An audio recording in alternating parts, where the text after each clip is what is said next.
the best question you ask because you're getting to say no. Would you be opposed to getting started today? And then you stop talking. And the uncomfortable silence that you feel is exactly what it's supposed to be. And there's that great saying, the first person to talk loses.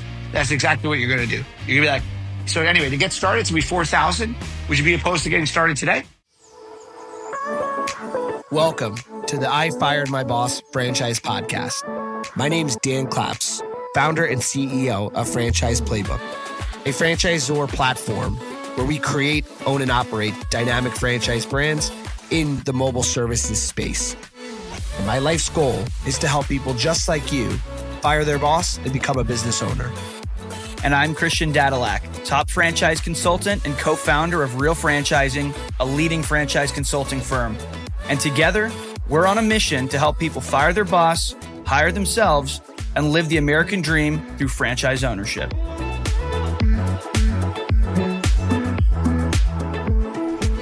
Welcome to another episode of the I Fired My Boss podcast with Dan Claps, your host, CEO of Voda Cleaning and Restoration. Thanks again for joining this episode. If you don't know me, a little bit about me. I've been in the franchise space since 2014, so now 11 years. Been in franchising since I was in my early 20s. I built a business in the lead generation space in franchising from 2026 to 2022, sold that business to private equity, took the capital and acquired a small business out of Northern Virginia. We started franchising. We've now crossed over 200 territories with 82 franchise owners in 30 states in a short period of time. And how we are growing and why we are growing is testament to the content we're doing here and the franchise partners we have. I'm on a mission to share with you, my audience, as much as I can about how you can fire your boss. Whether that's to buy a home service business or a fitness business or a franchise or not a franchise. I love, and I've been doing this since I was, like I said, 22 years old, helping people become a business owner. So this episode is going to be short and sweet. I'm actually doing something a little bit different here. I'm walking while recording this podcast Saturday morning. And I wanted to get this out to you because it's fresh in my mind. And by the way, if you've been listening for a while, I've been doing this podcast since 2021. It's finally starting to take off. And so my first lesson, if you're doing anything, do it for a really long time. I put out 140, 135 or so episodes here and started to think, why is this not working? And recently I realized exactly what I needed to do, which was to start to do this more organically and authentically. And that's what you're going to keep hearing from me. My goal is to document the journey of building Voda into the household name it will one day will become, because I think it's really cool. You know, I think it's not that I'm comparing myself to this person, but like, can you imagine if you can go back and listen to like Steve Jobs or other founders document the journey from start to where they got to? I think that's an incredible opportunity. It's something I want to be able to look back on. And I want to share with you my experiences because from the beginning of this podcast to now, I'm a completely different person. I've learned so much. I want to share what I've learned. And as we continue to grow, I want to continue to share that. So this podcast now is going to be a lot more of just my thoughts and sharing with you how to build a business and how to fire your boss and get a business for yourself. Today's episode is going to be centered around home service businesses and selling, but it can be really applied to any business where you're dealing with objections when you sell, which is every business and every situation in life comes down to selling. So first thing I'm going to share with you before I do, actually, please, I've got 40 reviews. It's not a lot. We got to get that to 100. Go down to the bottom there with your fingers. Hit the 5-star button if you're enjoying my content. Leave us a quick review. Got to get this to 100 reviews. I want to have this podcast start to climb the charts. Please help me if you like my content. Hit the 5-star review and leave us hit button and leave us a review. All right, let's dive into the episode. Okay, first thing I tell you, when you're selling in the home, if you're in home services or you're selling to anyone, sales doesn't start until the price sheet comes out. So sales starts the second you walk in the sense that everything you say to someone should be helpful. Everything you're saying to someone is centered around your end goal of closing the deal, right? You see the movie Glengarry Glen Ross. He goes up to the whiteboard actually the chalkboard, and he puts ABC, always be closing. When you're speaking to a prospect, you're not telling stories just to tell stories, right? You're not asking questions just to ask questions. You're asking specific questions because you're there to go information gather and understand their pain and understand their needs. That's why you're asking questions. And you're building rapport by asking these questions. What people don't realize is you can build rapport by being charismatic. And yes, you want to find common ground about them and knowing them. But rapport is built when people realize that you're the expert that can get them where they want to be. Right? When you walk into the room and you ask the right questions, people immediately will identify, hey, this person's asking me great questions. They really want to help me. They're not just talking, they're listening. And so the second you walk into a room, your first goal, you have 4 seconds. When people see you, they sum you up. So first thing, don't set yourself up to fail. Why would you start yourself off on an uphill battle? Show up to the home on time, clean shaven, looking nice if you're a man, well groomed with your logo, a clean truck, be there on time, ring the doorbell, put a smile on your face, shake their hand, say hello with an enthusiastic hello, take your shoes off every single time. No, you don't have to take your shoes off. Yes, take them off every single time. I can't tell how many times you're doing thousands of jobs where people go into the home and next thing you know, even though the homeowner said, don't worry about taking your shoes off, they go into the home with the shoes and next thing you know, there's mud on the floor. There's still, maybe the homeowner's not upset with you, but it's still the experience of having mud on their floor. Just take your shoes off. It's easier. It's a respectful thing to do. You walk in the house. The first thing you should do, okay, write this first thing down. First thing you should do when you walk into a house is you should compliment the house. Wow, he's got a beautiful home. And then find something to compliment about the home that's genuine. How many times do you have, when you have people into your home, no matter how clean it is, it's a little bit vulnerable, right? Like you're having people into your space, right? And when someone says, wow, your home looks great. You guys have done a great job. How do you feel? You feel comfortable, right? Well, why don't you give the homeowner the same experience when you walk in? So when you walk in the door, compliment their home, find something to compliment that's genuine. And then you'll be able to build a relationship with them from there. So the first thing you do when you walk into a home is you're going to establish rapport. Now you're in the home, you see a picture, their family went to Aruba. Oh, wow, is that you guys at Aruba? We love it down there. What's your favorite restaurant? Next thing you know, you're building a relationship. Now your questions are going to be 1 to 2 personal and 1 to 2 work. So I would always ask, hey, how long have you guys lived in the home here? Let's say, by the way, we're going to set the stage here. Let's say we're selling mold. Okay. My business, we do water restoration, fire, floor cleaning, and mold's a big part of what we do. Okay. So let's focus on mold. So I go in the house and I'm there because they've got mold. And I'm like, hey, great to meet you. You guys have a beautiful home. Wow. What kind of couch is that? Oh, it's great. We build rapport. And the next thing I ask is, by the way, guys, how long have you lived in the home? And their response is, we've been here 10 years. Oh, great. Wow. You must have been here before the neighborhood got so busy. We've actually been here 8 years ourselves. Oh, that's great. You start to build rapport. Surprised we haven't met. Right. And the next thing you do, now they've lived in the home for 8+ years. Their air ducts probably need to be cleaned, by the way. That's something you could think about. But you're getting to know them more. And you're like, yeah, well, anyway, I know I'm here to, help you guys identify if there's any mold in the home. The first thing I want to let you know, sometimes I come to homes and there's only a little bit of mold or there isn't any mold and there's not much we need to do. If that's the case, it won't be any charge. I don't want you to have to do anything that you don't need to do. So the next thing you're doing is after you establish rapport and you start asking questions, smart questions to find pain, you basically tell them that like subconsciously what you're saying is like, don't worry, I'm not here to pressure you, right? If you don't need the service, then we're not going to do it. And that's what you tell them up front because you're planting the seeds for later. So now you're talking to them, you're asking them a question. You're like, hey, so like, question for you guys. You're not having any issues with breathing, right? Now, I want to be clear. You don't want to ask people, are you having any issues with breathing? And by the way, let me go back for a second. When you're doing this, you got to think of yourself like a doctor. You're asking questions to find the pain, right? So when you walk in the home and you're asking how long they've been in the home, and then you're asking them if they're having any trouble sleeping. But you don't ask, are you having any trouble sleeping? It's invasive. What you want to do is you want to get them to say no. And by the way, Chris Voss does a great segment on this, on the idea of getting people to say no in a sales interaction. People want to feel in control. They want to be professionally presented to, but then they want to be in control. And when you get someone early in to be able to say no, you're actually creating the feeling of control for them. And so instead of asking, and this is, by the way, it's not to like manipulate you. This is just the way to communicate powerfully to get people to get the results that they want. And so you talk to someone and they're like, you're like, you're not having any trouble sleeping, right? You're putting it in a position where they have to say no. And it's like, no, actually, Dan, we are having trouble sleeping. That's a good question. Yeah, no, I get it. Just curious, like busy schedules, more stress, or when do you think you when do you think you started sleeping more poorly? And they're like, 2 months ago. And, oh, okay. And then you're like, and by the way, when do you think this mold started? And they're like, like 2 months ago. Ding, ding, ding. They might not have even realized. Oh yeah, wow. I'm having trouble sleeping lately. It's been 2 months. Maybe it's the mold that's been here 2 months, right?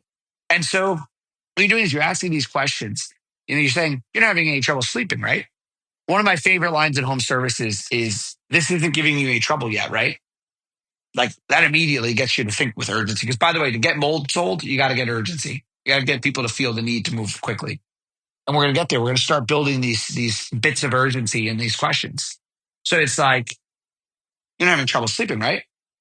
And then they're like, no. And then you're like, well, what about breathing? You guys aren't having any issues breathing? And they're like, yeah, actually my breathing's been a little bit disturbed. And like, now you're like, all right, wait a minute. So you're having trouble sleeping, you're having trouble breathing.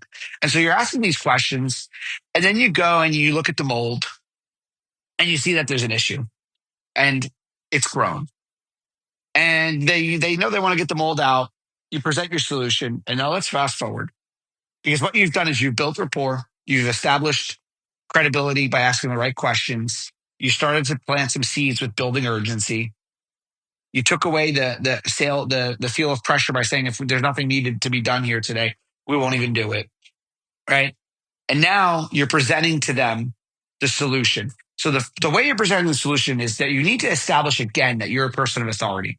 So what I would do is I'd say, John, listen, I did take some time to identify the issues in the home. If you have a second, let's go over somewhere comfortable where you can go through what's going on here. And now I'm the doctor that switched from asking the questions to giving the prescription. And when you ask a doctor for what's wrong with you and they give you the solutions, you don't question them. And so the doctor says it with authority, as will you. So you kind of perk up, and ideally you have an iPad. And you say, John, listen, I do hate to tell you, you do have mold and it is growing pretty rapidly. Nothing to worry about. I've helped dozens of people just this month in the area with homes like yours, just like yours. Get rid of mold, and we're going to be able to do it here. Here's a couple photos of some examples. This is your neighbor here. This is what they had. We did our mold service, and this is what it looks like now. And we didn't have to come back. We'll do the same thing for you. I'm going to, do this professional service. We'll be able to be out of here in, a couple hours, and then we'll be on our way. It's about, unfortunately, if I had been here 2 months ago, I hate to tell you, it would have been a few $100s, but I know you guys mentioned you started seeing it 2 months ago. You didn't really do anything about it. Now at this size, it's about $4,000 for me to be able to take care of this today. How would you like to get started? Now, sales starts right now. All the other stuff was all amateur hour. The sale starts when you say it's going to be $4,000. How would you like to get started now? Or would you be opposed to getting started today? That's the best question you ask, because you're getting to say no. Would you be opposed to getting started today? And then you stop talking. And the uncomfortable silence that you feel is exactly what it's supposed to be. And there's that great saying, the first person to talk loses. That's exactly what you're going to do. If you'd like our help investing in a franchise at no cost to you, head over to ifiredmybosspodcast.com and fill out the form to schedule a free consultation. All right. So anyway, to get started, it's going to be $4,000. Would you be opposed to getting started today? And they're like, well, I don't know. Now the rebuttals are going to start. And they're like, I got to think about it. All right. Let's start with, I got to think about it. So every objection is handled in a home, in a gym sale, in a car sale, in any sale, with only one tactic, which is you do not reply with responses. You deflect. So someone gives me an objection, I need to think about it. Absolutely, you should. Just so I can get some clarity, what is it that you need to think about? If someone says to me, I need to talk to my wife, absolutely. You should talk to your wife. Definitely do that. When you guys talk, let's say she is willing or ready to move forward, and you end up being on the fence. Let me just make sure I get over the information to you when you leave to review, so that you guys can make the best informed decision. What is it that you need to talk with her about? Like, what are you skeptical about? Are you skeptical about price? Are you skeptical about it working? And what I find is when you tell someone, absolutely, talk to your wife, totally get it. But when you guys talk, what are the things that you're still skeptical about? And you use the word, what you do is you're calling out the exact thing. Are you skeptical about the price? Like, are you skeptical about it working? In this mold situation, they're only skeptical about three things. Either one, that they don't really need to do the service, that the mold's not, actually slowly killing them, even though they can't breathe and they can't sleep, that somehow it's not the mold. Two, that the price is too high and they can get it cheaper. Three, it's not going to work. And so what I'm going to do is I'm going to get them to tell me the actual thing they're skeptical about because I've disarmed them. I'm like, absolutely, talk to your wife. What I want to know, though, when you do talk, what are the things you're still a little skeptical about, a little unsure about? Is it the price? Is it if it's going to work? And they're like, Dan, honestly, we got to get the mold out of the house. It's the price, man. I thought this was going to be half the price.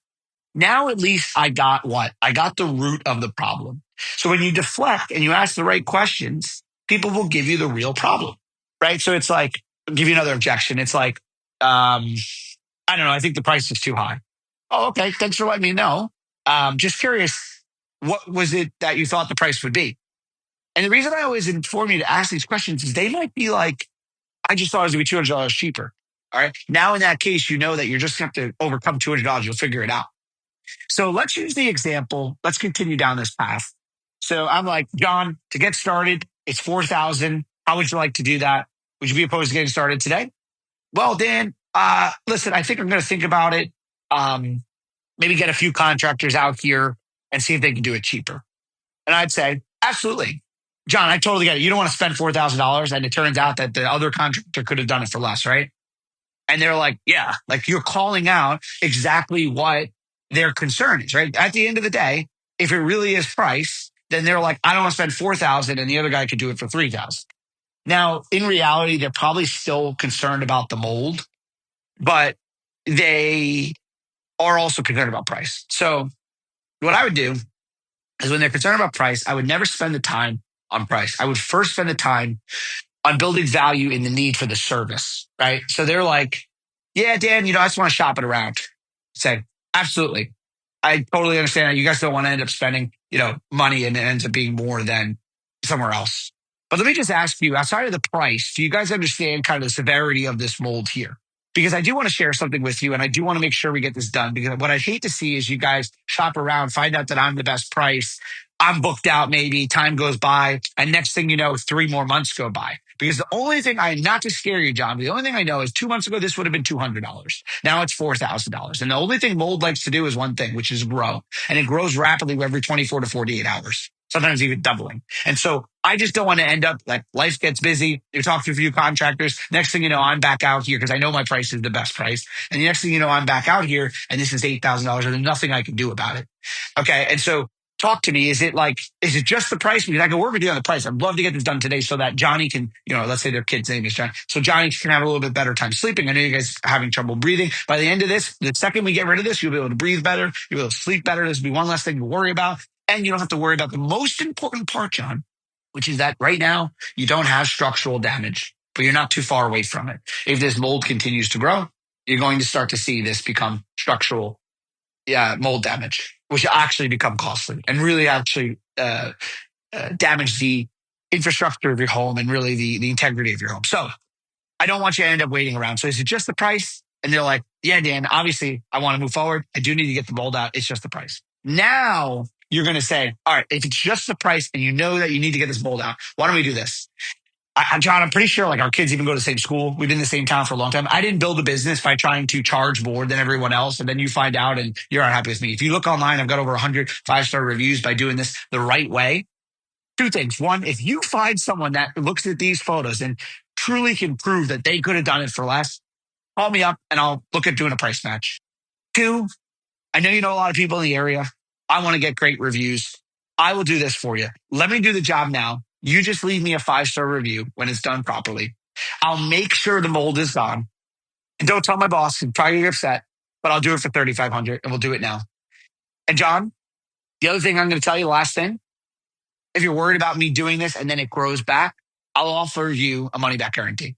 So if somehow, okay, because we know it's not, by the way, someone's going to say, well, what if it's going to come back? We know it's not a reason, the source of the water's gone. Like, let's say in this scenario, the water was, I don't know, whatever. The water's gone. We know that as long as we eradicate this mold, it's going to go away. The chance of the mold coming back is like 1 in 100, right? So it's like, what's the big deal with offering the money back guarantee anyway? Because their biggest concern is they're going to spend $3,500 now and it's still going to come back, right?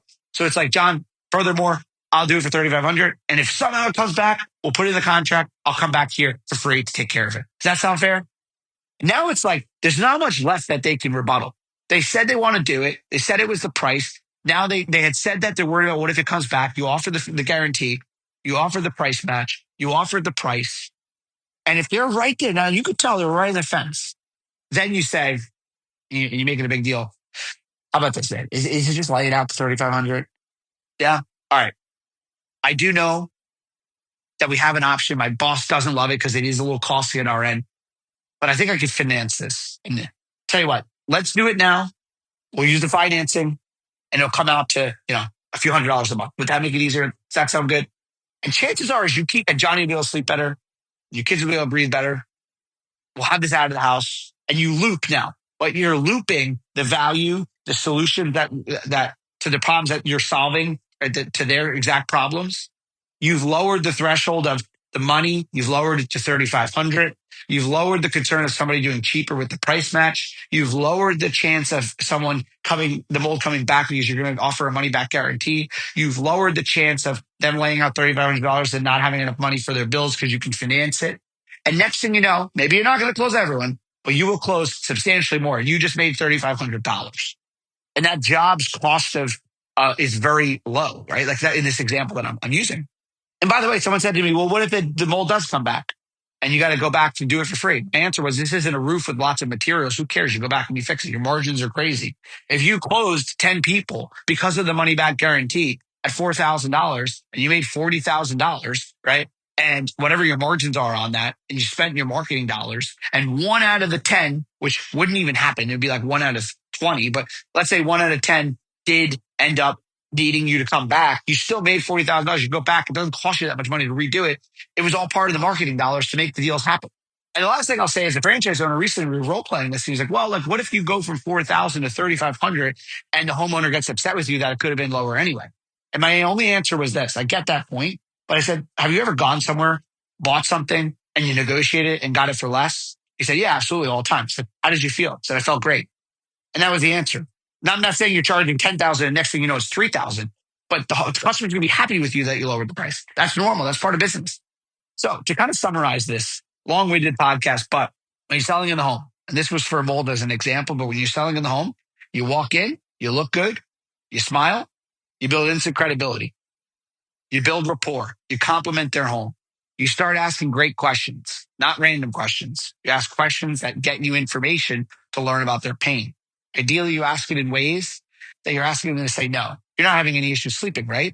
You're not having any issues breathing, right? And then you're going through and you're making sure you tell them, by the way, if there's not any mold or whatever service, if you don't need this, we're not going to do it. I don't want you, to do this unless you need it. You're going to disarm them that way. Then once you've learned all the information, you're going to present the solution like you're the doctor with authority. You're going to show before and after photos of your service, and you're going to show examples of homeowners just like them who you served, your 5-star reviews, your credibility, etc. Then when you go to show the price, you're going to say, anyway, to get started, the price will be X. Would you be opposed to getting started today? And then you're going to be silent. You're going to wait for them to rebuttal. And when they do, sometimes they won't, but when they do, you're going to deflect. And then you're going to provide the value. You're going to loop the solution, the issues that your solution is going to solve. And you're going to loop that and you're going to bring it down. You're going to find the root problems and you're going to start to knock out those root problems to get to the bottom to where eventually they're certain that they want to move forward. They're certain on the price. They're not afraid of, they're certain of the results, right? Because at the end of the day, they want to make sure that they're going to get the results, that the price is going to make sense, that's going to work, that they need it, and then they buy. And if you do this and you learn this and you spend most of your time on understanding those rebuttals and practicing them like an actor would practice their lines, then you will start to see your closing rates go up, which, by the way, is the number one way to increase your business. People are always trying to either cut costs, get more customers, or increase your profit margins. The best way to increase your profit margins, increase your average ticket. You increase your average ticket by selling better. Your closing rate, increase your closing rate, which you do that by learning how to sell better. Thanks for joining this episode. If you found it helpful, please do leave a 5-star review. Scroll down, hit the 5-star button, leave us a review. I'm on a mission to get to 100 reviews, and we'll have another episode out to you soon. Thank you. you're f***ing fired. If you want to say those words to your boss, make sure you head on over to ifiredmybosspodcast.com and fill out the form to schedule a no-cost consultation. And if you enjoyed this episode, make sure to subscribe, leave a review, and share with a friend who might also want to fire their boss.